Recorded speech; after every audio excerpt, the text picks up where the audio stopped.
A wealthy pagan chieftain had a female slave called Brocka, a Christian woman. But the chieftain was a bad man. He abused Brocka. She became pregnant. The chieftain's wife was furious and forced him to sell Brocka to a local druid.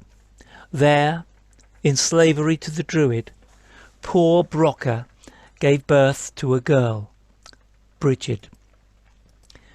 As the daughter of a slave, Brigid was also a slave. She had no more rights than a farmyard animal like a horse or a chicken.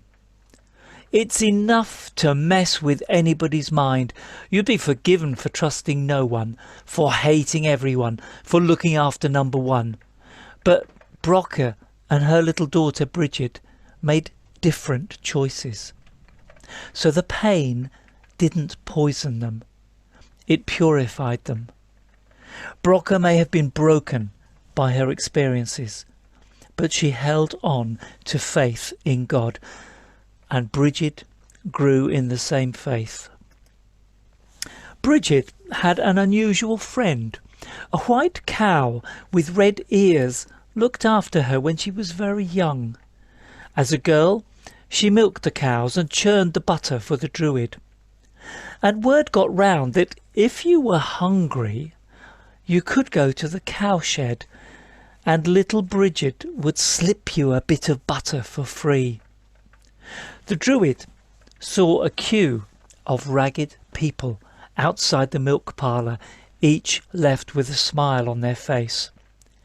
He guessed what was happening, and he stormed down to the milk parlour.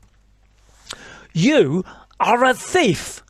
he shouted at Brigid. "You have no right to give away something that belongs to someone else."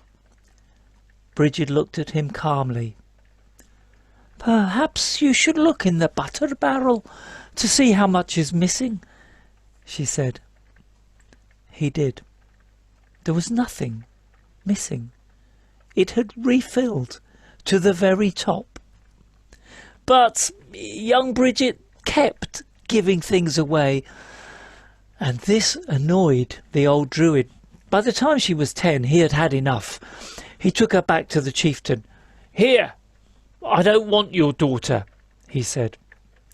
Another rejection for her. "All right," said the chieftain, "but she's not coming back as a daughter. She's my slave." Oh dear, yet another rejection. But to Brigid, every problem is an opportunity. Her father, the cruel chieftain, was richer than the druid. She had even more fun giving away his possessions to the poor. But this made her father angry. But nothing stopped her impulsive giving. Finally, he decided to sell her to the king. He dressed up in his best clothes with his beautiful ornamental dagger.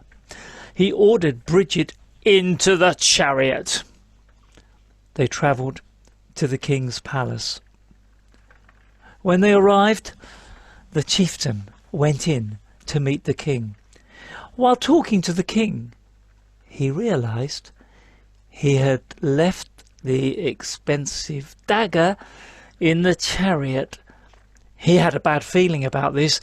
Brigid and expensive things did not sit together for very long. He rushed back to the chariot. "Is my dagger safe, woman?" he shouted. "To be sure it is. It's in the safest place possible," Brigid replied. "Then where is it?" asked her father frantically, looking around the empty chariot. "'Tis in the hands of God's angels," she replied. "I gave it to a poor man. He had many hungry weans. When he sells it, they'll have money enough to feed them all winter."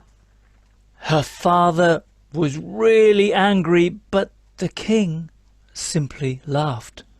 "You'll not change her," he said. "She's too holy for our world. If you want to keep your possessions, let her go. Release her from her slavery." So he released her, and the red-eared cow followed. They travelled together, feeding the poor and telling people the wonderful news about how God loves and values them, even when life goes wrong or people reject them. Brigid, the slave girl dairy woman, is one of the best loved Irish saints.